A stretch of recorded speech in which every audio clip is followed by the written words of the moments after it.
കേരളം ഭിന്നശേഷി സൗഹൃദമാണെന്ന് പറയുന്നവരെ കാണാനിരിക്കുകയാണ് എറണാകുളം സ്വദേശി റമീസ് നിസാർ. സ്പൈന ബൈഫിഡ എന്ന രോഗം ബാധിച്ച് ചെറുപ്പം മുതൽ തോറ്റുകൊടുക്കാതെ ജീവിതത്തോട് പൊരുതുകയാണ് റമീസ്. ആ റമീസിനോട് കേരളം ഭിന്നശേഷി സൗഹൃദമാണോ എന്ന് ഞാനൊന്ന് ചോദിച്ചു. അങ്ങനെയാണെങ്കിൽ വീഡിയോ എടുക്കാൻ ഇങ്ങനൊരു സ്ഥലം തിരഞ്ഞെടുക്കാതെ ഏതെങ്കിലും പബ്ലിക് സ്പോട്ടിൽ പോകാമായിരുന്നില്ലേ എന്നായിരുന്നു മറുപടി. ഭിന്നശേഷി സൗഹൃദമായിരുന്നെങ്കിൽ നമുക്കിന്നിപ്പോൾ ഈ ഷൂട്ടിന് തന്നെ ഇങ്ങനൊരു സ്ഥലം തിരഞ്ഞെടുക്കേണ്ടി വരില്ല.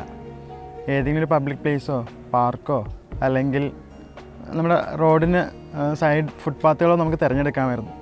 അതിന് ഉത്തമ ഉദാഹരണമാണിത്. കാരണം ഇപ്പോൾ കഴിഞ്ഞ ദിവസം തന്നെ നമ്മുടെ MLA ഉമ്മാ തോമസ് ഒരു ഫുട്പാത്ത് ഉദ്ഘാടനം ചെയ്തിരുന്നു.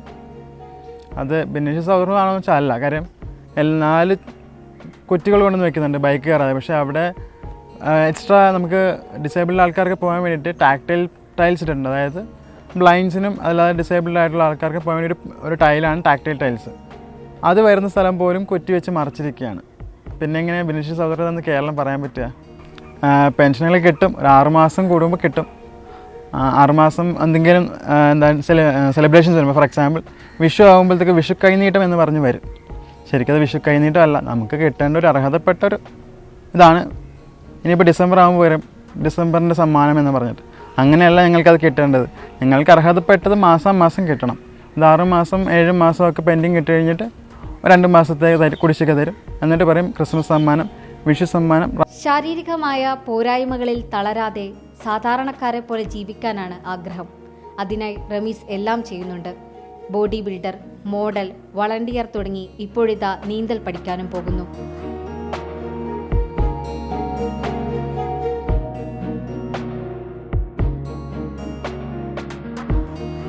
അപ്പോൾ എനിക്ക് ഇത്രയും കേപ്പബിലിറ്റി ഉള്ളതുകൊണ്ട് ഞാൻ പറയുകയാണെങ്കിൽ ഞാൻ ഒരു ബോഡി ബിൽഡറാണ്.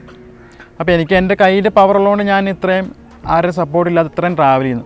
പക്ഷേ എന്നെപ്പോലെ തന്നെ ഒരുപാട് പേര് ബുദ്ധിമുട്ടുന്നുണ്ട് പുറത്തിറങ്ങാൻ പറ്റാതെ. അവരെ പല ഗ്രേഡിലുള്ള ഡിസേബിലിറ്റീസിൻ്റെ ഇഷ്യൂസ് കാരണം അവരെല്ലാവരും ഇതുപോലെ എന്നെപ്പോലെ പുറത്തിറങ്ങാൻ ആഗ്രഹിക്കുന്നവരാണ്.